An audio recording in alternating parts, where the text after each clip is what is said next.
दोस्तों नमस्कार। देश पूरा मांग कर रहा है कि न्यू पेंशन स्कीम को बंद करके ओल्ड पेंशन स्कीम की बहाली की जानी चाहिए। और आपने देखा भी होगा सोशल मीडिया पर तमाम जगह रैलियां निकल रही हैं, धरने प्रदर्शन दिए जा रहे हैं, जोर शोर से आवाज भी उठ रही है कि ओल्ड पेंशन स्कीम की बहाली को वापस से लागू किया जाए। अब इसके ऊपर केंद्र सरकार चुप्पी साधे बैठी है, कुछ पॉजिटिव रिजल्ट निकाल के नहीं दे रही, जिससे कर्मचारियों में, पेंशन भोगियों में और कर्मचारी यूनियनों में सेटिस्फेक्शन नाम की कोई चीज आए। अब ये चीज सोशल मीडिया ही क्यों उठा रहा है, नेशनल न्यूज चैनल क्यों नहीं इस मुद्दे को उठा रहे कि पूरा देश मांग कर रहा है कि ओल्ड पेंशन स्कीम चाहिए, उसके ऊपर डिबेट क्यों नहीं हो रही। वन रैंक वन पेंशन 2 की विसंगतियों के ऊपर भूतपूर्व सैनिक जो पिछले 5-6 महीनों से धरना प्रदर्शन दे रहे हैं, रैलियां निकाल रहे हैं, सांसदों को ज्ञापन सौंप रहे हैं, उसके ऊपर न्यूज चैनल वाले डिबेट क्यों नहीं कर रहे। न्यूज चैनल वाले क्यों बार बार ऐसी डिबेट कराते हैं जिससे कि भारतीय जनता पार्टी की वाहवाही हो, भारतीय जनता पार्टी की जीत हो, या भारतीय जनता पार्टी के द्वारा किए गए अच्छे काम उनके ऊपर डिबेट कराती है। मणिपुर के हालातों पर डिबेट क्यों नहीं करा रही। प्रधानमंत्री जी मणिपुर का दौरा नहीं कर रहे हैं इन विषम परिस्थितियों में, जहां एक मणिपुर जो कि देश का एक राज्य है वो पूरी तरह से जल रहा है, उबल रहा है, अत्याचार हो रहे हैं, जघन्य अपराध हो रहे हैं, वहां पर दौरा नहीं कर रहे, वहां की जनता को जाकर के संबोधित नहीं कर रहे, इस चीज के ऊपर डिबेट नहीं हो रही है।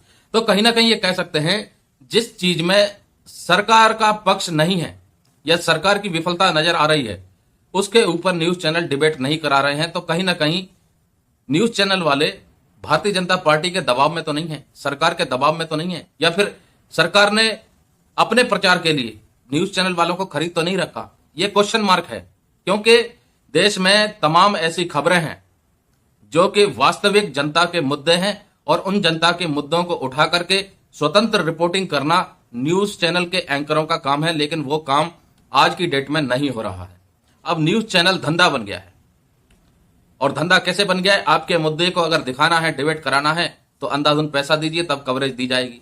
देश के लाखों करोड़ों लोग, करोड़ों केंद्रीय कर्मचारी, पेंशन भोगी ये मांग कर रहे हैं कि उन्हें ओल्ड पेंशन स्कीम चाहिए। 1, 2, 3, 4, 10 हजार 20 हजार लोग नहीं, लाखों करोड़ों लोग मांग कर रहे हैं कि ओल्ड पेंशन स्कीम चाहिए। उसके ऊपर किसी भी न्यूज चैनल में डिबेट नहीं हो रही। और डिबेट अगर होगी भी तो कैसी होगी कि ये तो कांग्रेस ने बंद किया, भारतीय जनता पार्टी ने बंद नहीं किया।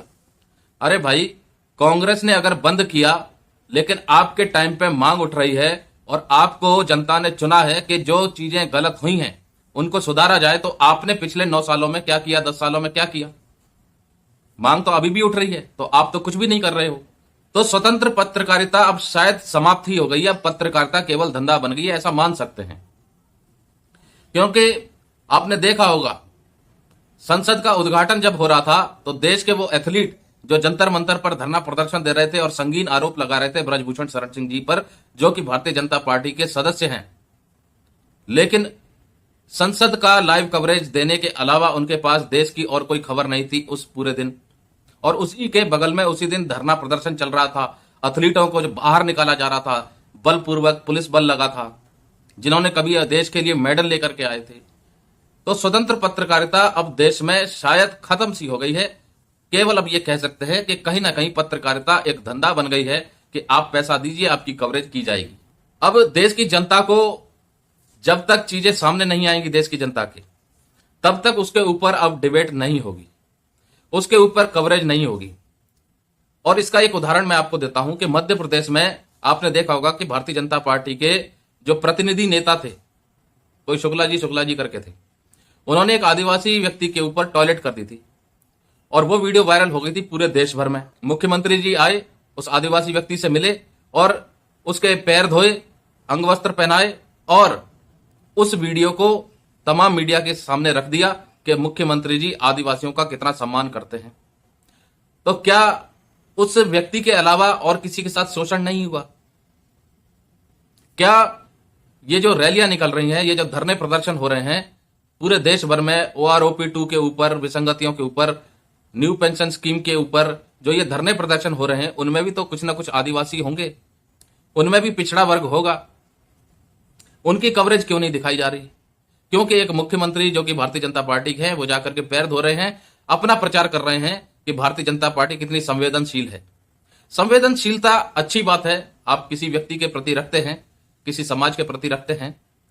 लेकिन मुद्दा ये नहीं है, मुद्दा ये है कि आप केवल अपने प्रचार प्रसार में क्यों लगे हुए? क्या जरूरत थी मीडिया के सामने आपको पैर धोने की? आप वो काम विदाउट मीडिया भी कर सकते थे। तो कहीं ना कहीं पत्रकारिता के नाम पे अब सिर्फ जनता को गुमराह किया जा रहा है। जनता के जो वास्तविक मुद्दे हैं उनको ये मान के चलिए अब वो दबे के दबे ही रह गए हैं। मैं आपको थोड़ा सा एक घटना और याद दिलाता हूं। जब पाकिस्तान में टमाटर 150 रुपए किलो हुआ करता था, उस वक्त ये देश की मीडिया ये कहती थी अब क्या खाओगे, अब क्या खाओगे, पाकिस्तान के हालत इतने ज्यादा खराब हैं, ये वो फलाना ढिमका, दुनिया भर की डिबेट होने लग गई। अब कहां गई देश की मीडिया? अब तो देश में टमाटर 150 के ऊपर तक बिके हैं और आज भी शायद 100-150 के आसपास ही होंगे लगभग। तो ये हालत हो गई है पत्रकारिता की। पत्रकारिता, स्वतंत्र पत्रकारिता अब नहीं कर रही है, वो केवल अब ढोंग कर रही है और देश की जनता को वास्तविकता से बिल्कुल अलग रख रही है, ऐसा माना जा सकता है। क्योंकि जो तथ्य आ रहे हैं, अब ये बताइए, ये कवरेज देना, लाइव कवरेज पूरे 24 घंटे कि एक व्यक्ति अगर कहीं टॉयलेट कर रहा है, उसके ऊपर ये मान के चलिए साबरमती से लेकर के प्रयागराज तक पूरी लाइव कवरेज चली जा रही है कि वो कहां बैठ रहा है, कहां टॉयलेट कर रहा है, कौन कौन लोग उसके टॉयलेट करने को देख रहे हैं। ये कोई खबर है? ये एक रूटीन है, एक व्यक्ति का एक नेचुरल रूटीन है, कुदरत का बनाया हुआ कि वो उसने पानी, उसके शरीर में पानी की मात्रा ज्यादा होगी तो ऑब्वियसली टॉयलेट आएगी और वो उस चीज को करेगा। हर व्यक्ति करता है, हर इंसान करता है, हर जानवर करता है। ये कोई कवरेज है देना? ये हालत हो गई है, इतना निम्न स्तर का देश की पत्रकारिता आ गई है। वास्तविक मुद्दे देश को नहीं बताए जा रहे। जनता की मांग है कि महंगाई का स्तर कम किया जाना चाहिए, किसानों की मांग है कि उनकी आय को बढ़िया किया जाना चाहिए, कर्मचारियों की मांग है कि ओल्ड पेंशन स्कीम को बहाल किया जाना चाहिए, भूतपूर्व सैनिकों की मांग है कि वन रैंक वन पेंशन 2 की विसंगतियों को दूर किया जाना चाहिए, केंद्रीय कर्मचारियों की मांग है कि जो पहले 70-75% पेंशन मिलती थी उसकी बहाली की जानी चाहिए। जो देश की प्रति व्यक्ति आय है वो लगातार बढ़ती जा रही है, उसके मुकाबले में केंद्रीय कर्मचारी और पेंशन भोगियों की जो इनकम है वो केवल 42% बढ़ी है। पिछले 10 सालों का रिकॉर्ड देख ले तो। और ऐसा रेलवे की senior citizen ex serviceman welfare society ने मुद्दा उठाया भी है और लिखित चिट्ठी भी दी है फाइनेंस मिनिस्ट्री को। तो ये मुद्दे जो हैं चर्चा के विषय हैं। गैस सिलेंडर जो कभी 400-450 का हुआ करता था वो अब 1150 पे आके अटक गया, इसके ऊपर डिबेट क्यों नहीं हो रही है? पेट्रोल डीजल, अब देश की सरकार कह रही है कि हम रूस से कच्चा तेल, हम रूस से तेल सस्ते दामों में खरीद रहे हैं। अगर आप रूस से सस्ते दामों में खरीद रहे हैं ताकि देश की भलाई हो, आप मीडिया में, अंतरराष्ट्रीय मीडिया में भी आप ये बोल रहे हैं और माननीय विदेश मंत्री जी ने ये कहा भी है कि यूरोप कौन होता है हमें बोलने वाला कि आप रूस से तेल ना खरीदें। देश की जनता की भलाई के लिए हम रूस से सस्ता तेल खरीदेंगे और हम रूस का तेल नहीं खरीद रहे, हम देश के लिए सस्ता तेल खरीदने के लिए कह रहे हैं और खरीद रहे हैं ताकि देश की जनता की भलाई हो। कहां भलाई हो रही है? तेल, अगर तेल सस्ता आ रहा है तो आज भी पेट्रोल डीजल के दाम लगभग 100 के पार ही हैं या फिर 100 रुपए के आसपास ही होंगे। तो कहीं देश की भलाई तो दिखाई नहीं दी। युवा पीढ़ी आज भी बेरोजगारी में घूम रही है। आप देख लीजिए, सरकार ने कहा था कि हर साल 2 करोड़ नौकरियां देंगे। हर साल कितनी नौकरियां मिल रही हैं? जिन क्षेत्रों का जो सरकारी कंपनियों का प्राइवेटाइजेशन किया था, उस प्राइवेटाइजेशन से, उस निजीकरण से किस तबके को फायदा हुआ और किसको नुकसान हुआ? प्राइवेटाइजेशन से सबसे पहला मुद्दा तो जो सरकारी नौकरी थी वो खत्म हो गई, वो प्राइवेट नौकरी हो गई। अब उसमें भी छटनी कर दी गई होगी।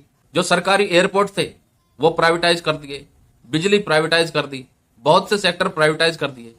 और जो सरकारी व्यवस्थाएं हैं, सरकारी विभाग हैं, उनमें जो खाली स्थान है वो कितने परसेंटेज हैं और क्यों हैं?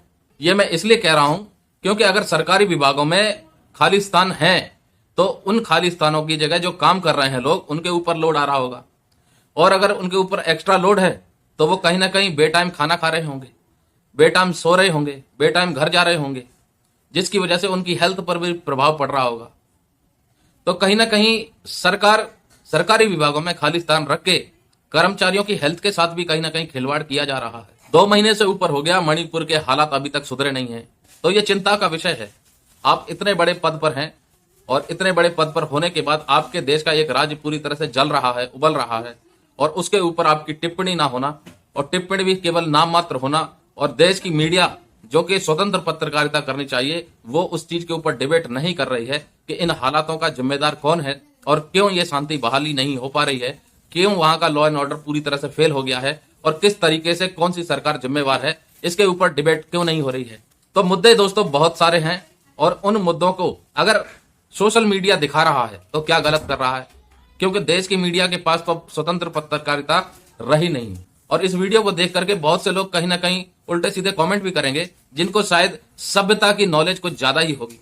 मिलते हैं दोस्तों अगली ऐसी किसी जानकारी के साथ। जय हिंद, जय भारत।